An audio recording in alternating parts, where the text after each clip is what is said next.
తిరుమల తిరుపతి దేవస్థానం పరకామణి విషయంలో రాజకీయాలకు అతీత విచారణ అయితే జరగాలి. అట్ ద సేమ్ టైం న్యాయస్థానం కూడా ఒక క్లారిటీ ఇవ్వాల్సినటువంటి సందర్భం.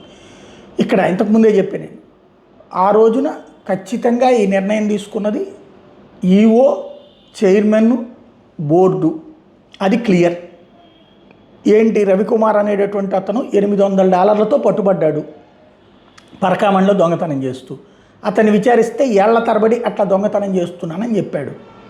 ఆ పాయింట్ మీద అతన్ని కోర్టులో ప్రవేశపెట్టినా అప్పుడు దొరికింది $800 కాబట్టి అతనికి 15 రోజులకి మించి శిక్ష పడదన్నటువంటిది వీళ్ళ నమ్మకం. ఈవో వీళ్ళందరిది కూడా, పోలీసులది కానీ ఆ రోజున ఉన్నటువంటి వాళ్ళది.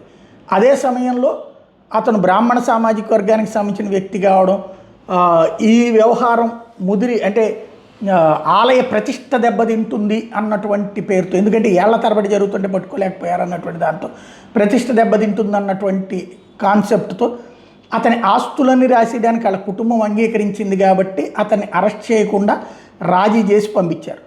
ఇది వీళ్ళ దృష్టిలో కరెక్ట్, దేవుడికి సేవ చేసినట్టు నాడు ఈవో కానీ చైర్మన్ కానీ ఆ రోజున దానికి సహకరించిన పోలీసులకు కానీ భావన.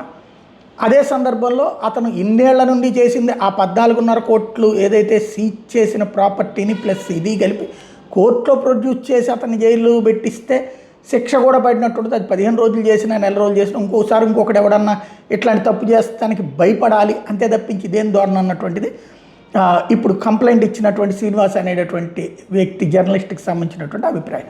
ఈ అభిప్రాయాల్లో ఏది కరెక్ట్ అన్నది కోర్టు తేల్చాలి. ఇప్పుడు దాంట్లో ఆనాటి ఈవో ధర్మారెడ్డిని పిలిచారు, విచారించారు. మీ వెనకాల ఎవరి మీదన్నా ఎవరి ఒత్తిడి అన్నా ఉంటుందని, దాంట్లో ఏ జగన్మోహన్ రెడ్డో లేకపోతే ఇంకొకళ్ళు ఎందుకు చేస్తారు ఒత్తిడి, ఆయన తీసుకునేటటువంటి నిర్ణయం అది రైటా రాంగా అన్నది మాత్రమే తేల్చాల్సినటువంటి అంశం.